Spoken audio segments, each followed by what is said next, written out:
At 10:07 on the morning of June 19, 1944, a fighter direction officer sat in the darkened Combat Information Center aboard the USS Lexington, watching green phosphorescent blips crawl across his radar screen 130 miles west of his position. 69 Japanese aircraft were heading straight toward Task Force 58.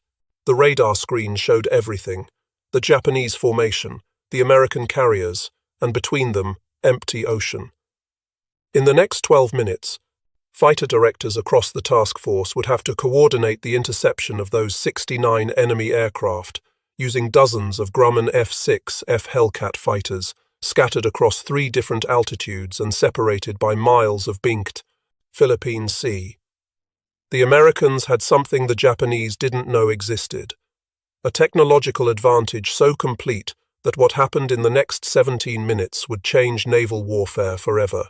Japanese pilots launched from 9 carriers that morning believing they were flying conventional strike missions against the American fleet.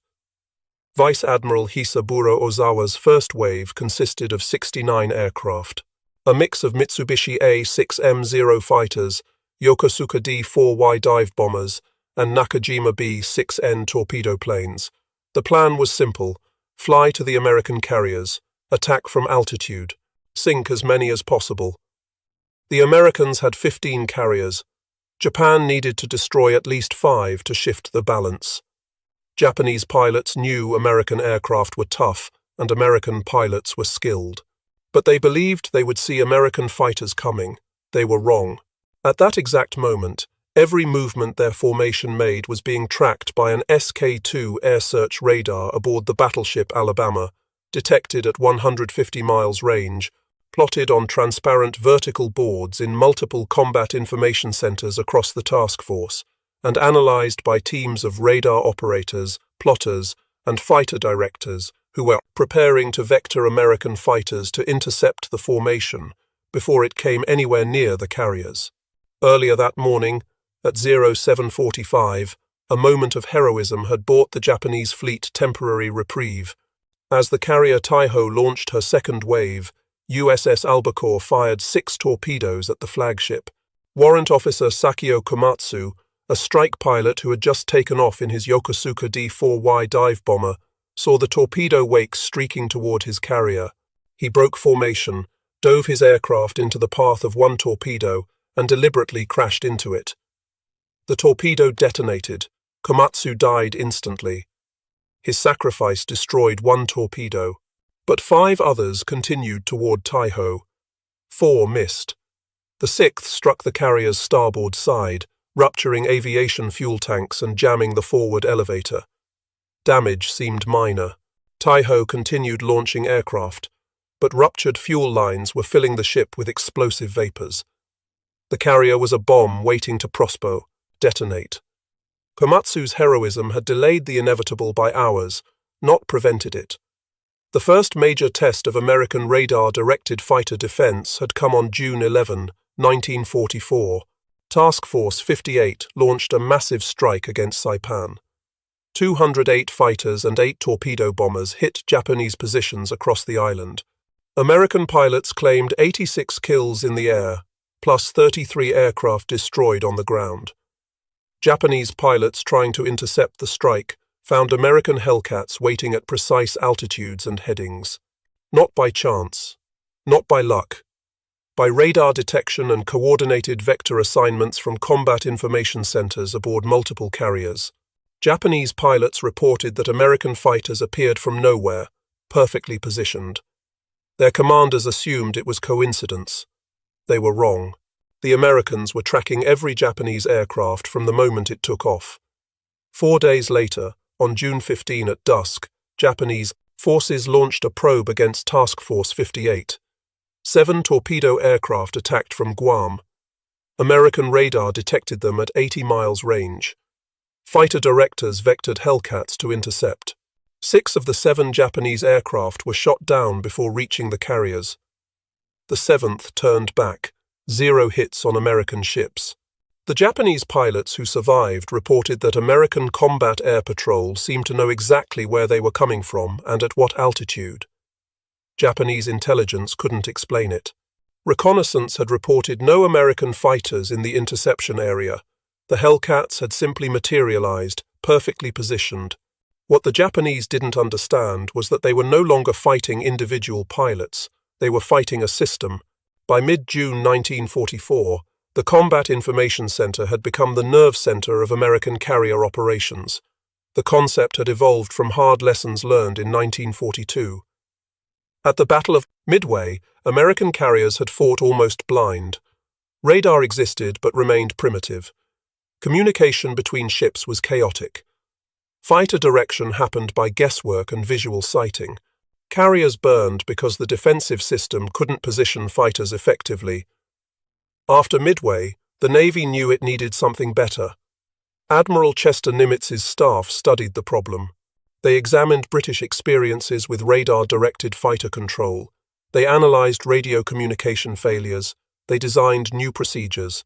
In November 1942, the Pacific Fleet issued Tactical Bulletin 4TB-42, establishing standardized fighter direction procedures.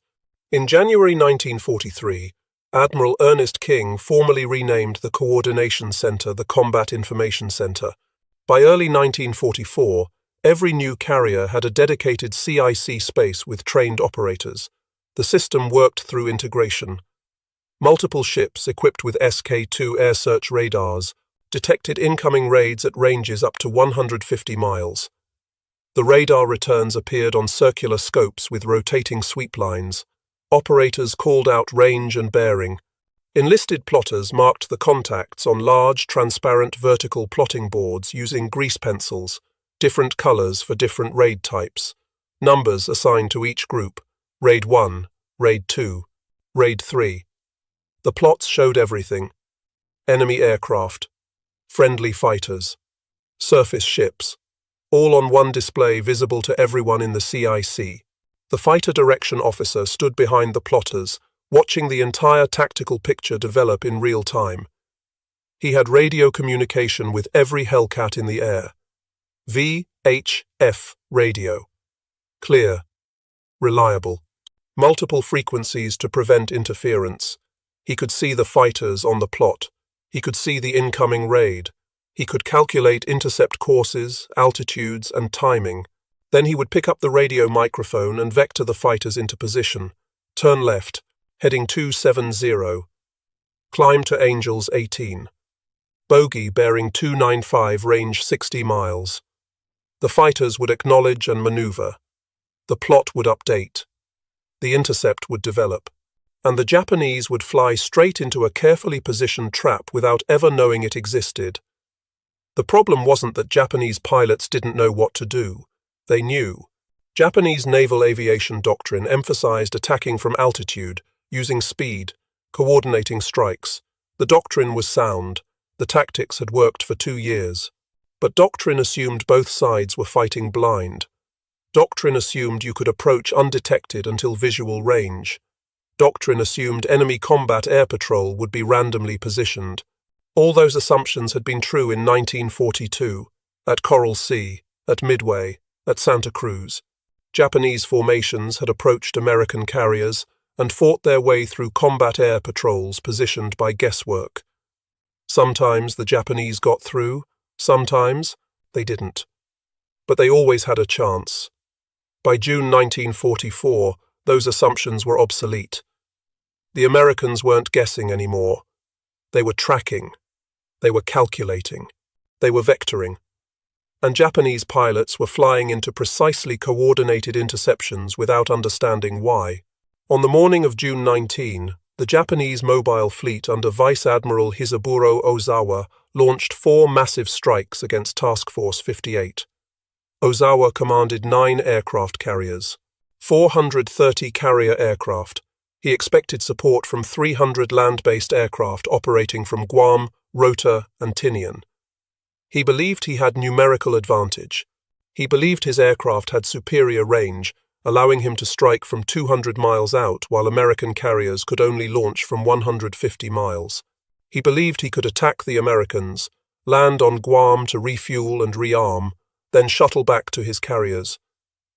He believed the Americans would be forced to defend against attacks from multiple directions simultaneously, overwhelming their defenses. What Ozawa didn't know was that American submarines had already spotted his fleet. USS Flying Fish detected his carriers on June 15th. USS Seahorse spotted his battleships the same day. USS Kavala tracked the fleet on June 17th and 18th. American intelligence had broken Japanese operational codes. Admiral Raymond Spruance, commanding the Fifth Fleet, knew Ozawa was coming. Admiral Mark Mitcher, commanding Task Force 58 from the Lexington, prepared a coordinated defense that would destroy Japanese naval aviation in a single day. At 0700 hours on June 19th, American radar operators detected Japanese aircraft forming up over Guam. At 0800 hours, a large formation was detected 80 miles southwest of the task force. At 1000 hours, the first major raid appeared on radar screens across the fleet.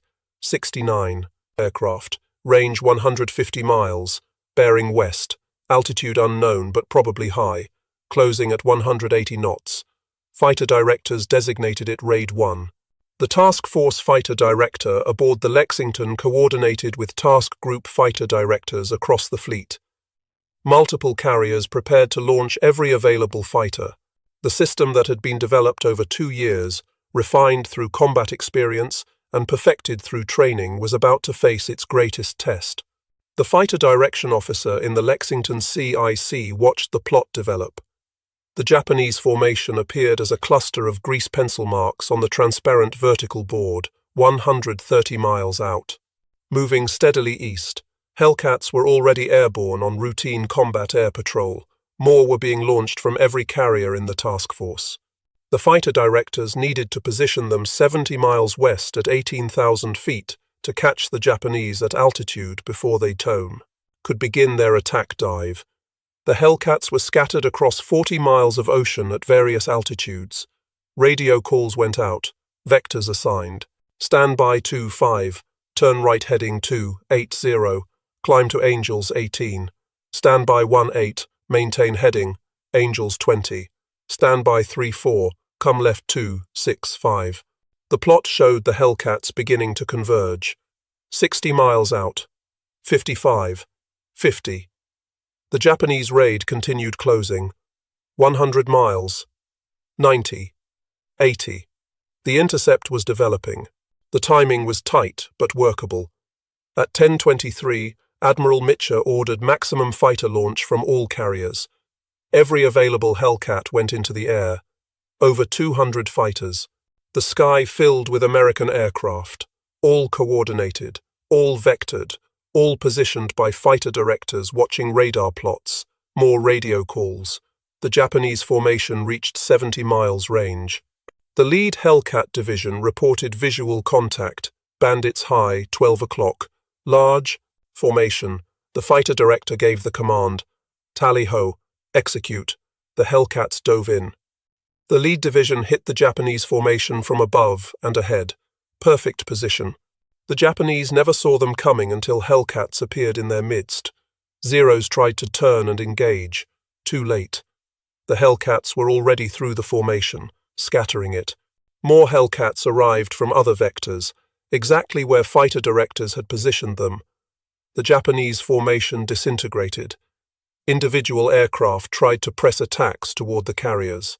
Hellcats pursued and destroyed them one by one.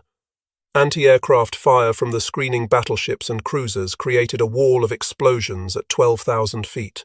Japanese aircraft that penetrated the Hellcat screen flew into that wall. Very few survived. By 10:40, the engagement was over. 42 of 69 Japanese aircraft destroyed.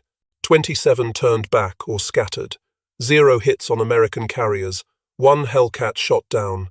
The pilot was recovered by a destroyer. At 11:07, radar detected Raid 2, 109 aircraft, larger than Raid 1, coming from the northwest, range 120 miles. The task force fighter director assigned intercepts to multiple carriers. Essex took primary responsibility. Lexington supported. Bunker Hill launched additional fighters. The system repeated. radar detection, plotting, vector assignment, intercept coordination. The Hellcats were already airborne from Raid 1.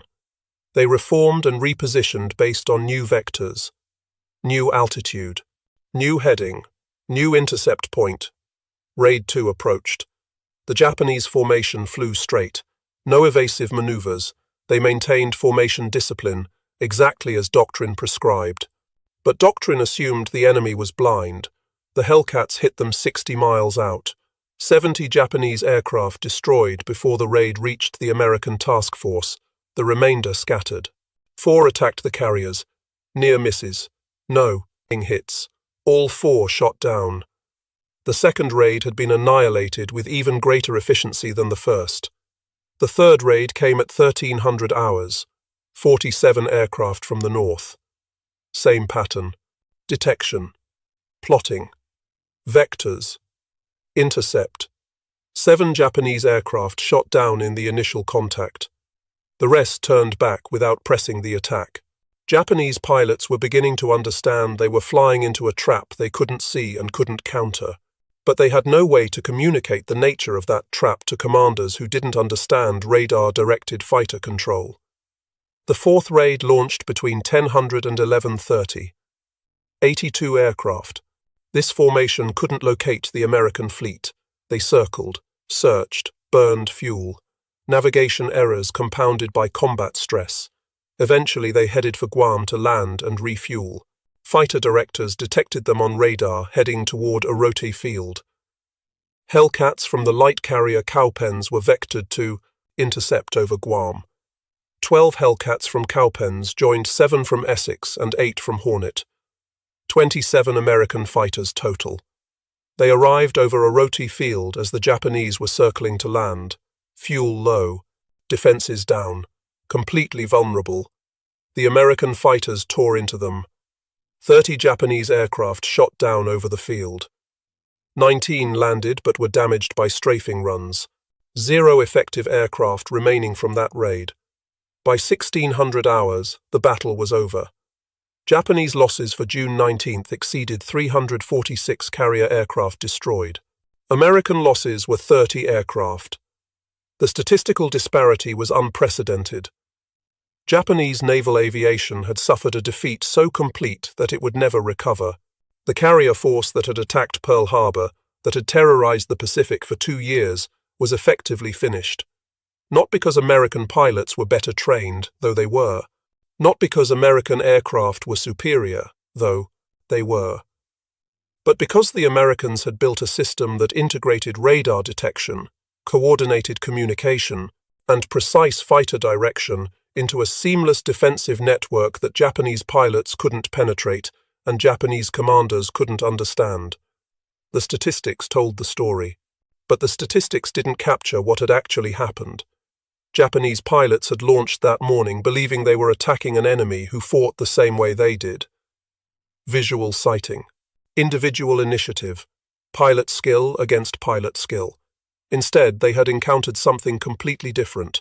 A coordinated defense system that saw them coming from 150 miles away, calculated their course and altitude with mathematical precision, positioned interceptors perfectly, and destroyed them in carefully orchestrated engagements that left no room for individual skill to compensate. It wasn't a fair fight. It was systematic execution. What the Japanese pilots didn't see was the Combat Information Center. They didn't see the radar operators watching green blips on circular screens. They didn't see the enlisted plotters marking transparent boards with grease pencils. They didn't see the fighter directors with radio microphones issuing calm vectors to Hellcat pilots. They didn't see teams of sailors working together with rehearsed precision. They only saw the result. Hellcats appearing from perfect positions every single time. No matter how they maneuvered, no matter how they approached, the Americans were always ready, always positioned, always waiting. Japanese pilots reported this to their commanders. The Americans must have new radar. The Americans must have broken our codes. The Americans must have spies on our carriers. The reports were partially correct. The Americans did have excellent radar, They had broken Japanese codes, but those weren't the decisive factors. The decisive factor was integration. The Americans had taken detection technology, communication systems, plotting techniques, and fighter direction doctrine, and integrated them into a coordinated system that functioned as a single weapon. The Japanese had most of the same components. They had radar, Type 2 air search radar with 50-mile range and 5-degree bearing error. They had radio communication. They had skilled pilots and experienced commanders. What they lacked was integration. Japanese carriers operated independently. Each ship tracked its own radar contacts and directed its own fighters. There was no unified picture, no coordinated vectors, no systematic approach. Japanese fighter direction remained intuitive and individual rather than systematic and coordinated. By the time Japanese engineers understood what the Americans had built, it was too late to respond. The industrial capacity to develop a comparable system didn't exist. The trained personnel to operate it were dead. The time to implement it had run out. Japan was losing the war. The combat, information center concept had been developed through institutional effort across the United States Navy. After the Battle of Midway exposed critical weaknesses in carrier defense, multiple officers and technical experts worked to solve the problem. Radar specialists improved detection capabilities. Communications officers developed better radio procedures. Tactical experts designed fighter direction doctrine. Training officers created standardized operating procedures. The system emerged from collaboration among dozens of contributors, each solving part of the puzzle. No single person invented the CIC. It was engineered through systematic analysis of combat failures and methodical development of solutions. Lieutenant Commander John Montserrat was one of the first fighter direction officers trained in the new system. He served aboard the light carrier Langley during the Battle of the Philippine Sea. In the Langley CIC, Montserrat coordinated fighter intercepts against Japanese raids throughout June 19th. His experience that day, and his observations of how the system performed under combat stress, informed his later work documenting CIC procedures. After the war, Montserrat wrote technical papers and a memoir describing the evolution of radar-directed fighter control.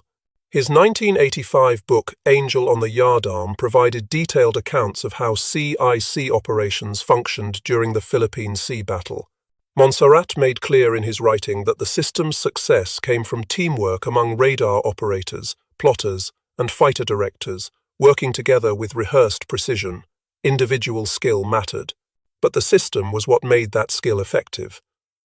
The fighter directors who vectored the intercepts on June 19th never received individual recognition. No medals, no commendations, no names in official reports. The citation for Task Force 58 mentioned radar-directed fighter interception as a key factor in the victory. But it credited the system, not individuals. The Navy wanted to keep the capability secret. If the Japanese understood exactly how CIC worked, they might develop countermeasures. So the details remained classified through the end of the war. Fighter directors continued their work without public recognition, training new operators, refining procedures, improving coordination. The war continued for 14 more months. Every carrier battle that followed used the same system. The Philippines campaign, Iwo Jima, Okinawa. Every time, American radar detected Japanese formations. Combat information centers plotted them.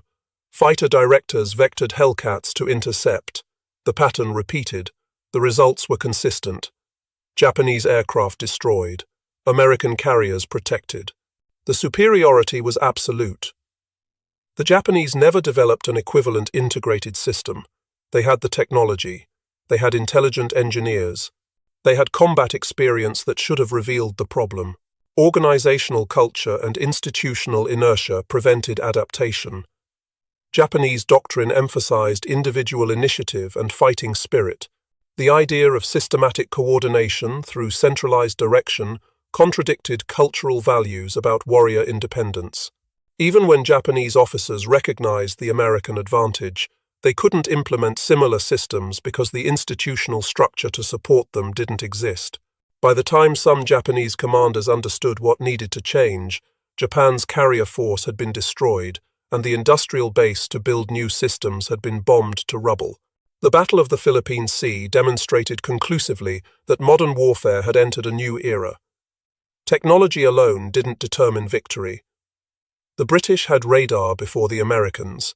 The Germans had excellent radio communication. The Japanese had skilled pilots and combat experience. What mattered was integration. The ability to combine multiple technologies and procedures into a coordinated system.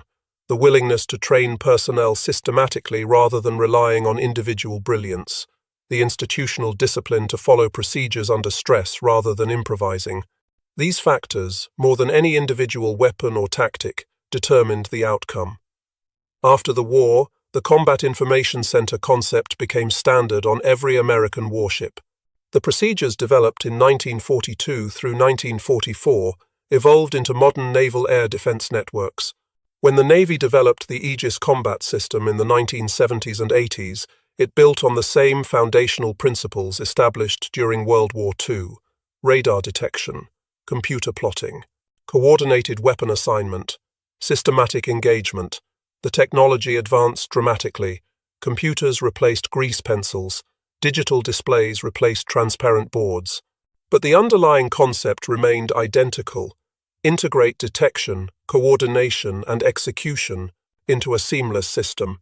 In 1958, a technical paper on naval air defense history noted that the success of the Combat Information Center proved that modern warfare required integration of detection, communication, and coordination capabilities. Individual skill still mattered. Brave pilots, skilled radar operators, and experienced commanders all contributed to victory. But without the system to position those individuals effectively, skill alone wasn't enough. The side with better information and better coordination would always defeat the side with superior individual warriors fighting independently. The Battle of the Philippine Sea proved that principle. 69 Japanese aircraft in the first raid, 42 destroyed. 109 Japanese aircraft in the second raid, 70 destroyed. The mathematics were brutal. The Japanese were brave. They were skilled. They were experienced. But they were fighting a system they couldn't see and couldn't counter. And the other system destroyed them. The photograph exists in the Naval History and Heritage Command Archives, taken inside the Combat Information Center of a carrier during operations off Saipan in June 1944. It shows several officers standing around a large, transparent plotting board, grease pencil marks visible on the glass, radar scopes glowing in the background. The officers are studying the plot with intense concentration. No names are visible in the caption, just the location and date. USS Carrier, Combat Information Center, June 1944. Those nameless officers, working with nameless radar operators and nameless plotters, helped destroy Japanese naval aviation in a single day. Not through individual heroics, not through dramatic last stands, through systematic coordination, through practiced procedures, through integration of technology and doctrine into a weapon the enemy couldn't match. That's how innovation actually happens in war. Not through brilliant individuals working alone, but through institutions that identify problems, develop solutions, train personnel, and refine procedures through experience. The radar didn't invent itself. The plotting boards weren't designed by accident. The fighter direction doctrine didn't emerge spontaneously. Hundreds of people across multiple organizations spent years developing every piece of the system. Engineers designed better radars. Communications specialists developed reliable radio procedures. Tactical experts analyzed combat data and revised doctrine. Training officers created schools to teach new techniques. Maintenance crews kept equipment functioning under harsh conditions. Supply officers ensured spare parts reached forward areas. And on June 19, 1944, all those separate efforts came together in the Combat Information Centers of Task Force 58 and proved that systematic integration could defeat individual skill, no matter how brave or experienced the individual warriors might be. The Japanese learned this lesson too late. Vice Admiral Ozawa survived the battle. He commanded what remained of the Japanese carrier force through the rest of 1944. At the Battle of Leyte Gulf in October, he used his remaining carriers as decoys to lure American forces away from invasion beaches. The carriers had almost no aircraft, almost no experienced pilots. They were hollow shells serving as bait. American carriers destroyed them easily. Ozawa survived again. After the war, American interrogators asked him about the Battle of the Philippine Sea. What had gone wrong? Why had Japanese naval aviation collapsed so completely? Ozawa said the Americans had better aircraft and better trained pilots.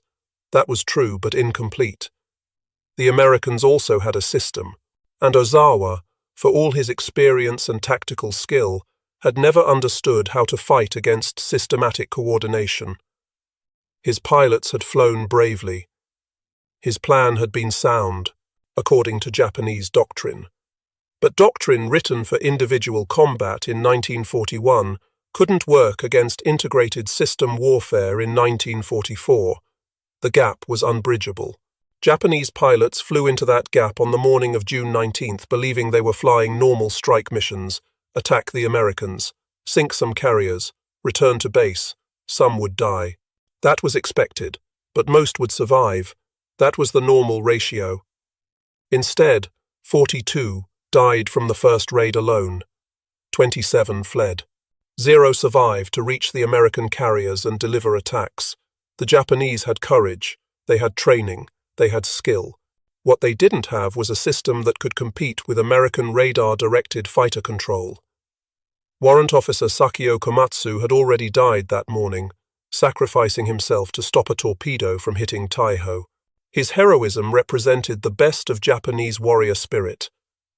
But individual heroism, no matter how extraordinary, couldn't overcome systematic technological superiority. And on June 19, 1944, that deficiency cost Japan 346 aircraft and the war in the Pacific. That's the hardest lesson of modern warfare. Courage doesn't matter if you're fighting the wrong kind of fight. Training doesn't matter if your doctrine is obsolete. Skill doesn't matter if the enemy can see you coming and position forces to counter your every move. The Japanese had courage. They had training. They had skill. What they didn't have was a system that could compete with American radar-directed fighter control. And on June 19, 1944, that deficiency cost them 346 aircraft and the war in the Pacific. The submarine war that morning had already dealt devastating blows to Ozawa's fleet. At 0816, USS Albacore fired a spread of 6 torpedoes at the carrier Taiho. Warrant Officer Sakio Komatsu, who had just taken off, saw the torpedo wakes and deliberately crashed his aircraft into one torpedo's path, destroying it at the cost of his life.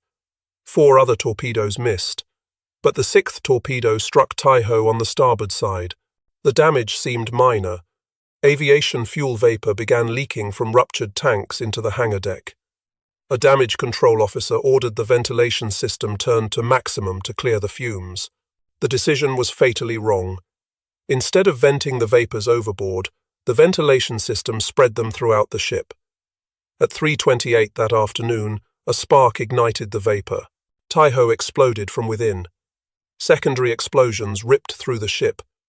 The carrier that had seemed undamaged that morning became an inferno in minutes. She sank at 4:28 with 1,650 crew members. 1,500 men died. At 11:18, USS Kavala fired torpedoes at the carrier Shokaku. 3 torpedoes struck the veteran carrier. Shokaku had participated in the Pearl Harbor attack. She had fought at Coral Sea, Santa Cruz, and a dozen other battles. She had survived bombs and torpedoes before, but this time the damage was catastrophic. Aviation fuel fires spread rapidly. Damage control couldn't contain them. At 12:10, the captain ordered abandon ship. At 15:04, Shokaku exploded and sank. 887 crew members died. The carrier that had terrorized the Pacific for 2 years vanished beneath the waves in the same battle where American fighters destroyed her aircraft.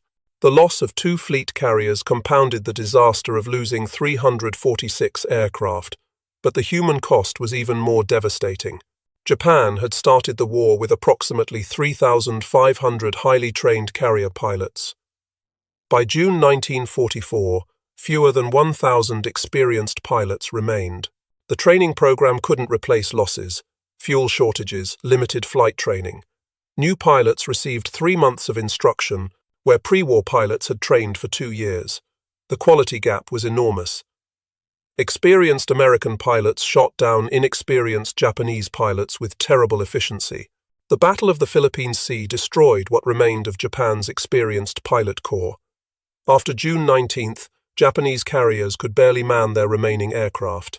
Quality had collapsed along with quantity. The American victory came at minimal cost. 30 aircraft lost on June 19th. Most pilots recovered by rescue operations. Task Force 58 suffered no damage to carriers. The screening battleships and cruisers took no hits. The anti-aircraft defenses functioned perfectly. The proximity-fused shells, a top-secret American weapon, detonated near aircraft rather than requiring direct hits. Japanese pilots flew into walls of exploding shells that tracked them through the sky. The combination of radar-directed fighters and proximity-fused anti-aircraft fire created a defense the Japanese couldn't penetrate. On June 20th, American forces went on the offensive. Admiral Mitchell launched strikes against the retreating Japanese fleet. American pilots found Ozawa's carriers late in the afternoon, long range, near the limit of Hellcat operational radius. Pilots would have to fly back in darkness with minimal fuel reserves. Mitchell approved the strike anyway. American aircraft attacked the Japanese fleet at sunset. They damaged several carriers and sank the fleet oiler Genyo Maru. But the strike's timing forced American pilots to return in darkness. Many ran out of fuel, ditched at sea. Some crashed attempting night landings on carriers. The losses that night exceeded the losses from Japanese action on June 19th. Mitchell made a controversial decision. He ordered every ship in the task force to turn on its lights. Navigation lights, searchlights, signal lamps, anything to guide pilots home. The illumination made Task Force 58 visible for miles. Japanese submarines could have attacked. But Mitchell believed saving pilots mattered more than maintaining blackout discipline. Most pilots found carriers and landed safely. Rescue operations continued through the night. American destroyer crews plucked dozens of aviators from the water. The final count showed 20 American aircraft lost in combat on June 20th. 80 lost to fuel exhaustion or landing accidents. But most of the aircrew survived. American combat search and rescue was as systematic and effective as American air defense. The Battle of the Philippine Sea ended Japanese hopes of defeating the American advance through naval aviation. Admiral Somu Toyoda, commander of the combined fleet, had planned Operation Ago as the decisive battle that would stop American momentum. He believed concentrating Japan's remaining carrier strength could inflict enough damage to force negotiated peace. The plan assumed rough parity in aircraft numbers and pilot quality. Both assumptions were false. American carriers outnumbered Japanese carriers. American pilots had vastly superior training, and American technology, integrated into systematic procedures, gave the United States an overwhelming advantage. Toyoda's plan collapsed in a single day. The political consequences in Japan were immediate. Prime Minister Hideki Tojo resigned on July 18th, less than a month after the Philippine Sea disaster. His government had promised victory. The Battle of the Philippine Sea proved victory was impossible. Tojo's resignation didn't change Japan's strategic situation. The war continued. But the resignation signaled to informed observers that Japanese leadership recognized the war was lost. The question became how long Japan would continue fighting, and how much destruction would occur before surrender. For the United States, the Battle of the Philippine Sea confirmed that the island-hopping strategy would succeed. American forces secured Saipan by July 9th despite fierce Japanese resistance. Tinian fell on August 1st. Guam was recaptured by August 10th. The Marianas provided bases for B-29 Superfortress bombers. From Saipan and Tinian, American bombers could reach Tokyo. The strategic bombing campaign against Japan's home islands began in November 1944. The Marianas bases made that campaign possible, and American control of the Marianas was secured by the carrier battle that destroyed Japanese naval aviation on June 19th. The technological lessons of the Philippine Sea battle influenced naval warfare for decades. After World War II, every navy recognized that radar-directed fighter control was essential for carrier operations. The Soviet Union studied American CIC procedures and developed similar systems. The British Royal Navy, which had pioneered some radar techniques before the Americans, refined its own coordination procedures. NATO standardized air defense procedures based on American wartime experience. Modern carrier battle groups use digital systems that process information thousands of times faster than 1944 technology. But the fundamental concept remains identical: detect threats at maximum range, plot their position accurately, vector interceptors to engage before threats reach defended ships, coordinate all actions through centralized direction. The Combat Information Center of 1944 became the Combat Direction Center and then the Combat Information Center again as terminology evolved. But the function stayed constant. The radar systems themselves evolved dramatically. The SK-2 radar used at Philippine Sea operated at 290 MHz with 100 kilowatts of power. Maximum range of 150 miles required ideal conditions. The system was remarkable for 1944, but primitive compared to modern standards. Post-war radar development produced systems operating at higher frequencies, with vastly greater power and sensitivity. Digital signal processing replaced analog displays. Computer integration allowed automatic tracking of hundreds of targets simultaneously. The E-2 Hawkeye airborne early warning aircraft extended detection range to over 300 miles. The Aegis system could track and engage multiple threats simultaneously with minimal human intervention. But all these advances built on the foundation established when 1944 engineers figured out how to integrate radar detection with fighter direction. The human element remained critical, even as technology advanced. Radar operators in 1944 watched circular screens and called out contacts manually. Modern systems display information on high-resolution color screens with computer assistance. But operators still must interpret data, recognize patterns, and make decisions under stress. Fighter directors in 1944 issued vectors by voice radio. Modern controllers use data links and digital communication. But they still must coordinate multiple aircraft, prioritize threats, and manage complex engagements in real time. The technology assists human decision-making. It doesn't replace it. That lesson from Philippine Sea remains valid today. The battle also demonstrated the importance of training and doctrine. American success came partly from superior equipment, but mostly from superior preparation. Fighter directors trained for months before deploying to combat. They practiced with radar operators and plotters until the team functioned smoothly under pressure. Standard procedures meant every CIC followed the same methods. A fighter director could transfer between ships and immediately understand the system. Hellcat pilots trained to follow vectors precisely, trusting that controllers were positioning them correctly. The trust between controllers and pilots developed through repeated training exercises. When combat came, everyone knew their role. The system functioned because hundreds of people had practiced their parts until coordination became automatic. Japanese forces never achieved that level of systematic preparation. Individual Japanese pilots trained intensively in flying skills. Japanese tactics emphasized small unit coordination between 2 or 3 aircraft, but large-scale coordination between carriers, between ships and aircraft, between multiple groups of fighters, never developed systematically. Each ship operated independently. Our commander made individual decisions. When American radar-directed fighter control created a unified defense, Japanese forces couldn't respond effectively because they lacked the institutional structure to coordinate similar-scale responses. The broader lesson applied beyond naval warfare.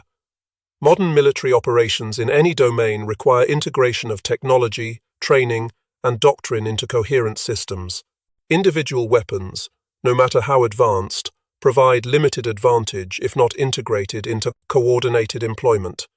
Individual soldiers, no matter how skilled, cannot match the effectiveness of trained units using systematic procedures. The same principles that made combat information centers effective in 1944 apply to air operations, ground combat, cyber warfare, and space operations today. See the battlefield clearly.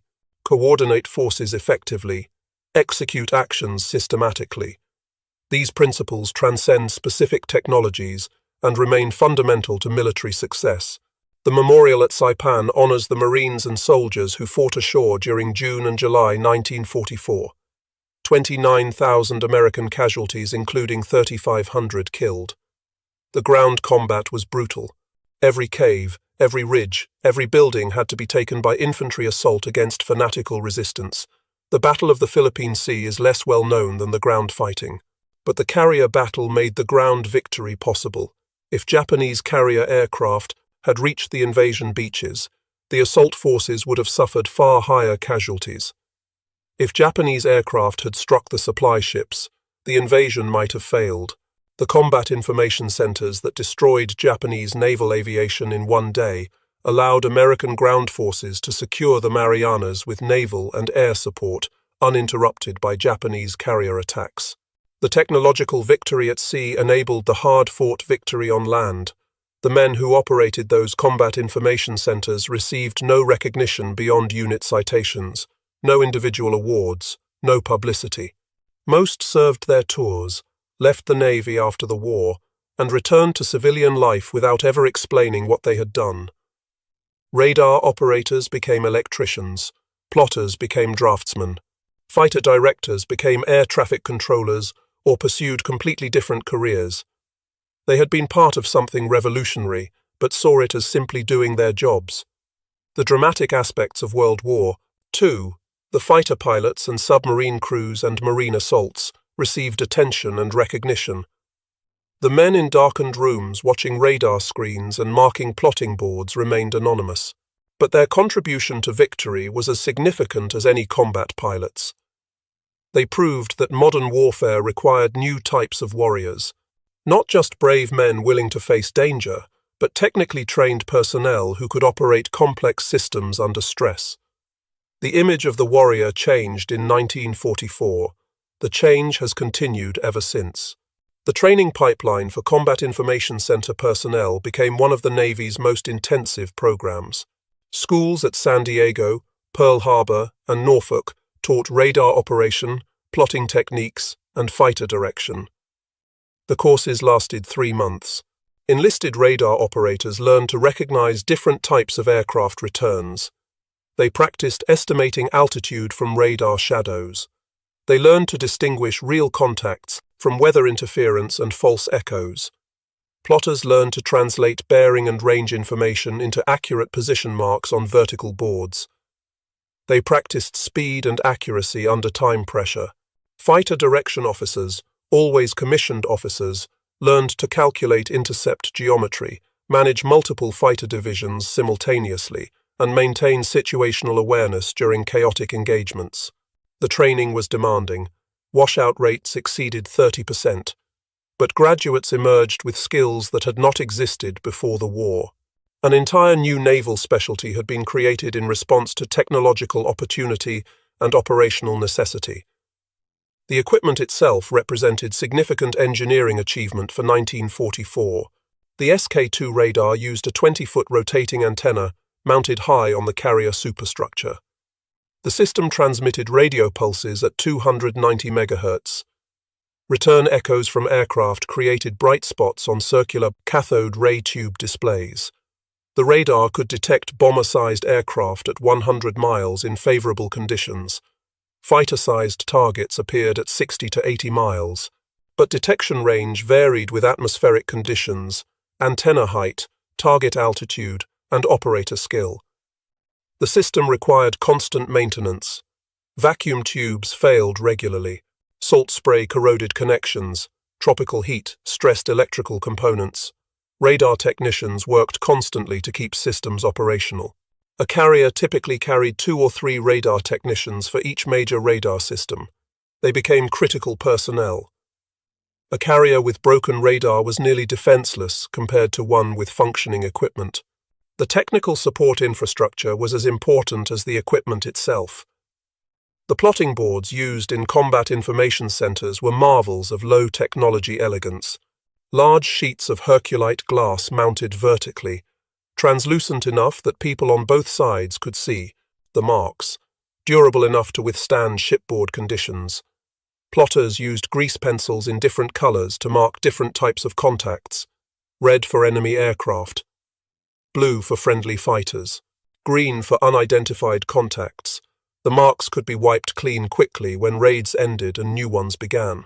Behind the board, operators maintained status boards showing which fighter divisions were airborne, their fuel state, their assigned patrol stations. Simple, visual, effective. The entire system could be understood at a glance by anyone in the CIC. No computer displays, no electronic complexity. Just glass, grease pencils, and trained people who knew how to use them. The simplicity was a strength. Equipment that could be maintained and repaired by ship's crews using available materials, nothing so sophisticated that it required factory technicians to fix. The technology matched the Navy's capability to support it in forward combat areas, thousands of miles from industrial bases. The voice radio systems used very high-frequency channels between 200 and 300 MHz. Each carrier operated multiple radio frequencies to prevent interference between different fighter divisions. Radio operators in the CIC maintained contact with all airborne fighters. They relayed vectors from fighter directors to pilots. They passed fuel status reports. They coordinated landing patterns when fighters returned. Clear communication was essential. The Navy developed standardized radio procedures to minimize confusion. Standard phrases, standard formats for position reports, standard acknowledgements. Pilots and controllers spoke the same language, literally and procedurally.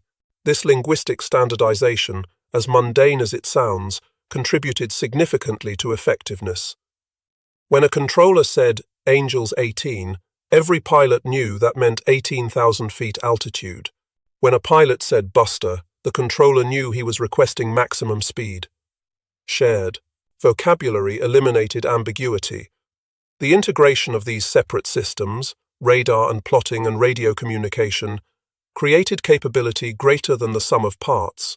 Information flowed smoothly from radar operator to plotter, to fighter director to pilot. Delays were minimized. Errors were reduced through cross-checking and standard procedures. The entire system operated as a machine with human components, each part performing a specific function in coordination with others. This level of systematic integration was unusual for 1944. Most military organizations still operated through individual commanders making independent decisions based on local information. The Combat Information Center represented a different model: centralized information, distributed execution, coordinated action. The model proved so effective that it spread beyond naval aviation. Ground-controlled intercept radar sites used similar procedures. Army Air Force bomber formations used similar coordination. The concept influenced military organization across all services. The performance advantage the system provided appears clearly in comparative statistics. At the Battle of Midway in 1942, American carriers operating without effective CIC launched fighters against Japanese strikes, but achieved poor intercept geometry. Many Japanese bombers reached American carriers. USS Yorktown was sunk. Japanese pilots, despite heavy losses, delivered effective attacks. The kill ratio favored the Americans only because Japanese carriers were surprised and destroyed while their aircraft were landing and refueling. At the Battle of Philippine Sea in 1944, operating with fully developed CIC procedures, American carriers destroyed Japanese strikes before they reached bombing range. 0 Japanese bombs hit American carriers. The difference was not primarily in aircraft or pilots. The Hellcat was superior to the Zero, but not overwhelmingly so. American pilots in 1944 had better training than Japanese pilots, but American pilots in 1942 had comparable training to Japanese pilots and still struggled against coordinated Japanese attacks. The decisive difference was the Combat Information Center and radar-directed fighter control. The system allowed American fighters to be positioned perfectly for every intercept. Japanese formations were destroyed systematically regardless of their approach, axis, or tactics. Superior information and superior coordination overcame any advantage in individual aircraft performance or pilot skill. The cost-effectiveness of the CIC system was remarkable. The equipment, sophisticated for 1944, was inexpensive compared to ships and aircraft. A complete radar installation cost perhaps $100,000. Training a full CIC crew cost the time of instructors and students but minimal equipment. The return on investment was extraordinary. At Philippine Sea, 30 American aircraft lost versus 346 Japanese aircraft destroyed, an 11-to-1 kill ratio. If the American aircraft had operated without CIC coordination, using 1942 methods, the ratio would likely have been close to even or possibly favoring the Japanese. The CIC system converted rough parity into crushing superiority. No weapon system delivered better return on investment. The psychological impact on Japanese pilots was devastating. Pilots who survived Philippine Sea returned to their carriers demoralized. They reported that American defenses were impenetrable. No tactic worked. Approaching high was detected. Approaching low was detected. Coordinated attacks from multiple directions were intercepted simultaneously. The fatalism that appeared in Japanese pilot diaries after June 1944 reflected recognition that they faced an enemy they couldn't fight effectively. Some Japanese pilots concluded that survival was impossible and embraced kamikaze tactics as the only way to ensure their deaths accomplished something. The suicide attacks that began in October 1944 were partly a response to the conventional attack failures at Philippine Sea. If you couldn't survive long enough to bomb a carrier, you could at least crash your aircraft into one. The kamikaze phenomenon had multiple causes, but the technological hopelessness revealed at Philippine Sea contributed significantly. The Battle of the Philippine Sea stands as one of history's most one-sided victories. The immediate results, 346 Japanese aircraft destroyed versus 30 American aircraft lost, speak clearly. But the long-term consequences were equally significant. Japanese naval aviation never recovered. The strategic bombing campaign against Japan became possible. The island-hopping advance continued without effective Japanese naval opposition, and the entire concept of systematic coordination through technological integration was validated. The lessons learned at Philippine Sea influenced not just naval warfare, but military operations across all domains for the next 80 years. Modern warfare from 1944 forward has been about systems as much as about weapons. The side with better systems usually wins regardless of individual equipment quality. That principle, demonstrated decisively on June 19, 1944, remains fundamental to military thinking today. If you found this story as compelling as we did, please take a moment to like this video. It helps us share more forgotten stories from the Second World War. Subscribe to stay connected with these untold histories. Each one matters, each one deserves to be remembered, and we would love to hear from you. Leave a comment below telling us where you are watching from. Our community spans the globe, from veterans to history enthusiasts. You are part of something special here. Thank you for watching, and thank you for keeping these stories alive.